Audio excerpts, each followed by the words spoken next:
આજે આપણે લીંબુ શરબતનું પ્રીમિક્સ બનાવવાના છીએ।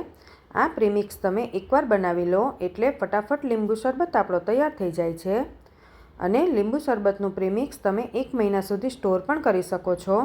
તો ચાલો આ પ્રીમિક્સ કેવી રીતે બનાવવું એ જોઈ લઈએ। તેના માટે આ રીતે મોટી સાઇઝના લીંબુ લઈ લેવાના છે। લીંબુમાંથી રસ વધારે નીકળે એ માટે આ રીતે આપણે તેને એકવાર ઘસીને પછી લીંબુનો રસ કાઢી લેવાનો। આપણે તેને પહેલાં કટ કરી લેવાના છે।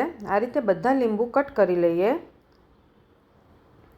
પછી આપણે તેનો રસ કાઢી લેવાનો છે।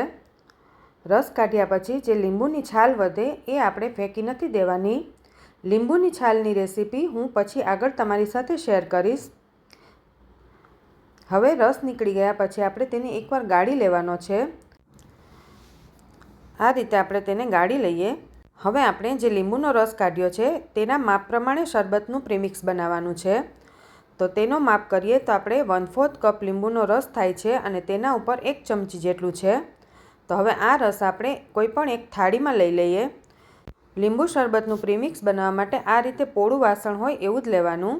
હવે આપણે જે કપથી રસનું માપ લીધું છે એ જ કપથી 3 ગણી સાકર લેવાની છે।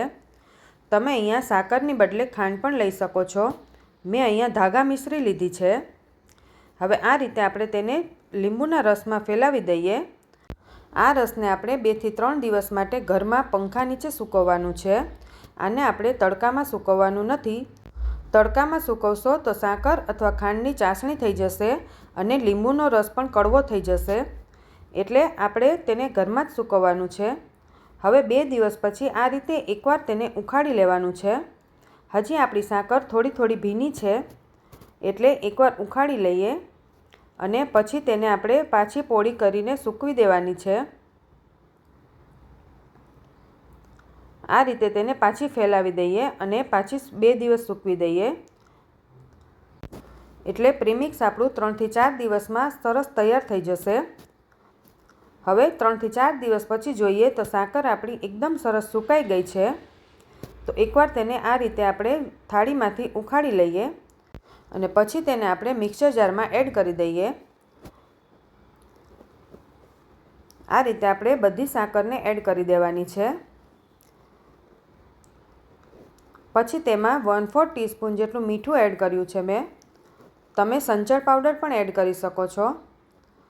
આ રીતે આપણું લીંબુ શરબતનું પ્રીમિક્સ તૈયાર થઈ ગયું છે। આ પ્રીમિક્સને કોઈપણ કાચની બોટલમાં ભરીને તમે બહાર 1 મહિના સુધી અને ફ્રીજમાં પણ 2 મહિના સુધી સ્ટોર કરી શકો છો। હવે આપણે તેમાંથી શરબત બનાવી લઈએ। તો 1 ગ્લાસમાં 2 ચમચી પાવડર એડ કર્યો છે। તમે તમારા ટેસ્ટ પ્રમાણે વધારે ઓછો પાવડર એડ કરી શકો છો અને ઠંડુ પાણી એડ કર્યું છે। તમે સોડા પણ એડ કરી શકો છો। તમને ફુદીનો મરી પાવડર એ પણ ભાવતું હોય તો તમે એ પણ એડ કરી શકો છો। તો 1 જ મિનિટમાં આપણો લીંબુ શરબત તૈયાર થઈ ગયો છે।